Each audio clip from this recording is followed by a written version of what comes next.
A lot of women are single mothers because some dude was marking his territory, whether he valued her or not. Toxic dusties like to anchor women. I was on Facebook and this woman was sharing this story with me about an employee she had who used to brag about always cheating on his girlfriend. He would always talk about how he was her first, how she'd never do anything to him, how he could sleep around with whoever he wanted, and she would always be there.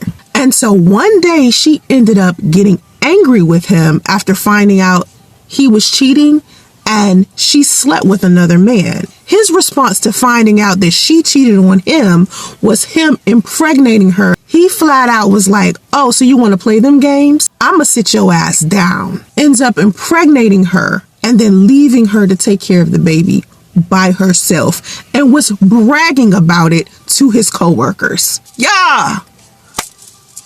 Stop having babies by these men. And I'm not telling you this as if I'm not a victim of that circumstance. Listen to this. Just hear me good one time. My son's father was married for 15 years. And a lot of people come down on me because I began dating him while he was going through a divorce and separated from her. She knew who I was, all right? They was together all of that time and do not have any children together. She had children from a previous marriage.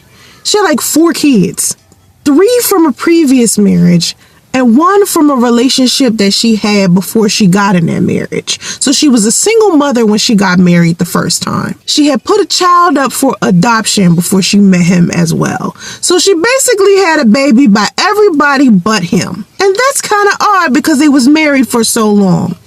He meets me. We don't even date a solid 6 months before I'm pregnant. This was purposely orchestrated by this dude, and you can't tell me otherwise. He and I will often talk about how we were going to get married within the next year and we were going to have children after our first year of marriage. He explained to me that they had signed their divorce papers, but they still needed to be filed. She was telling me that she moved on and she wanted to date other people. So I'm thinking definitely this marriage is over. Before I even got pregnant with my son, I remember coming to him, asking him, why in the world hadn't them two had children after 14 years of marriage? Like, it didn't make sense to me that 2 people could avoid getting pregnant for 14 years. I said, she can't have children or something? He was like, nah, she can have children. I just never felt like I wanted to have any with her. I was having fertility problems before I even met him. So I was saying to him, like, if after a year or so, I haven't gotten pregnant, I'm 38. If I don't get pregnant soon, I'm not going to be able to get pregnant. And I don't want to make you be the man that never has kids. I flat out said to him while he was sitting there with tears in his eyes when he thought I couldn't get pregnant. I said, listen, I will flat out divorce you if we don't have kids within the first year or 2 of us getting married. This was a conversation we were having before I even got pregnant with my son. We used to always talk about what kind of grandparents we would be. Then I get pregnant with my son. Suddenly, this man starts turning into a new person. A person I didn't even recognize. I'm like, who is this dude? He's cheating. He's lying. He has an attitude problem. He talking about he don't want the baby. Who does the baby truly belong to? And I'm thinking to myself, who is this dude? Like, what? Our son will be 6 this year. It's 2024. And he has not met our son. He asked me to put him on child support after he asked me to put our child up for adoption. Men do this shit on purpose. They're marking their territory.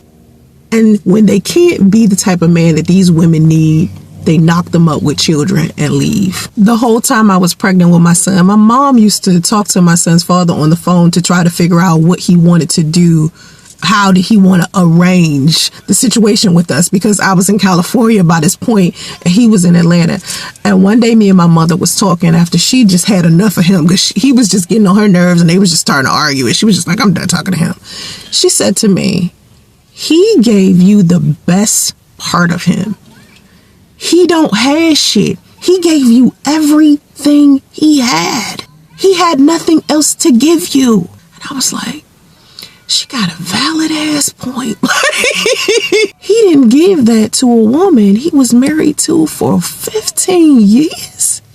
And he meets me in 2 minutes. I got his sperm. To me, that's God's work. I don't know how that even happened. I think my son needed to be born for a reason. I think he needed his father's DNA for some reason. Maybe we'll figure it out later on, but I'm telling you, my son's father tried to anchor me. He tried to put me into a position to where I needed him. So regardless to what he did, I wouldn't leave. It shocked him that he did what he did. He said what he said, and I didn't beg him to stay.